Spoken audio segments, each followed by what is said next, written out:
Hi అండి, అందరికీ నమస్కారం. Welcome back to శ్రీమాల kitchen. ఈరోజు మన కిచెన్లో కట్టుచారు తయారు చేద్దాం. ఒక గిన్నె పెట్టుకొని అందులో 1 స్పూను మిరియాలు, 1 స్పూను ధనియాలు, 1 స్పూను జీలకర్ర, పావు స్పూన్ మెంతులు వేసి దోరగా ఫ్రై చేసుకొని మిక్సీకి పట్టుకోవాలి. ఇందులోనే 10 వెల్లుల్లి రెబ్బలు వేసుకొని స్మూత్ పేస్ట్ లాగా పట్టుకోవాలి. ఒక 3 స్పూన్ల ఆయిల్ వేసుకోవాలండి. 1 స్పూను ఆవాలు, 1 స్పూను జీలకర్ర, పావు స్పూను మెంతులు వేసుకోవాలి.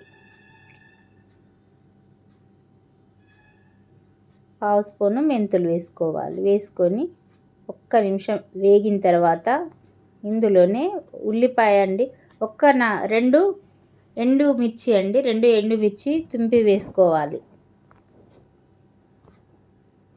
2 ఎండుమిర్చి, 1 ఉల్లిపాయ కట్ చేసి వేసుకోవాలి. ఉల్లిపాయ దోరగా వేగాలండి, దోరగా వేయించుకోవాలి. ఇందులోనే కొన్ని కరివేపాకు రెబ్బలు వేసుకోవాలి. 1 నిమిషం పాటు వేగనివ్వాలి. 1 నిమిషం వేగిన తర్వాత 1 స్పూను పసుపు వేసుకోవాలి. పసుపు వేసి 1 నిమిషం వేగిన తర్వాత ఇందులోనే 1 టమాటా అండి, పెద్ద సైజుది కట్ చేసుకొని వేసుకోవాలి. వేసుకొని ఒక 2 నిమిషాల పాటు మంచిగా వేగనివ్వాలి.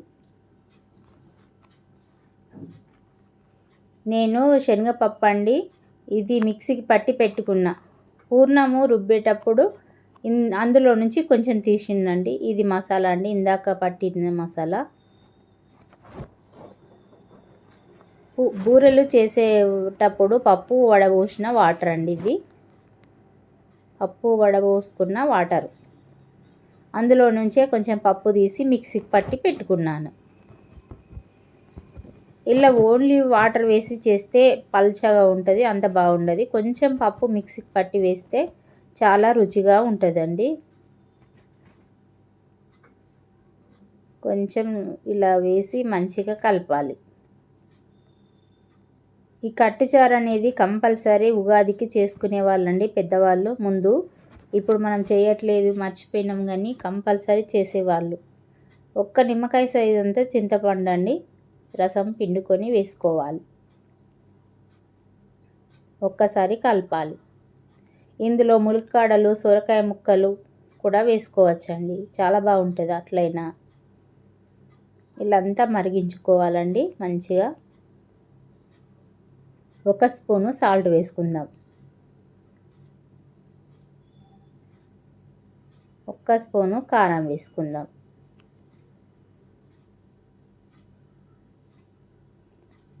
ఏది సాంబార్ అని కూడా అనొచ్చండి దీన్ని, బాగుంటుందండి. ఇలా చేసి చూడండి ఒకసారి కట్టుచారు అనేది.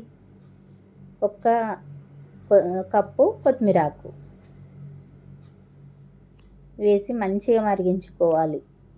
ఒక 10-15 నిమిషాల సేపు మంచిగా మరగాలండి. సొరకాయ ముక్కలు, బెండకాయ ముక్కలు, క్యారెట్లు, ములక్కాడలు వేసుకున్నా బాగానే ఉంటుందండి.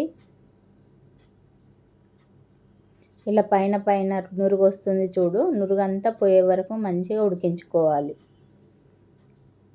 పైన నురుగు పోతే రెడీ అయినట్టండి. ఈ పైన నురుగు తీసిద్దాం.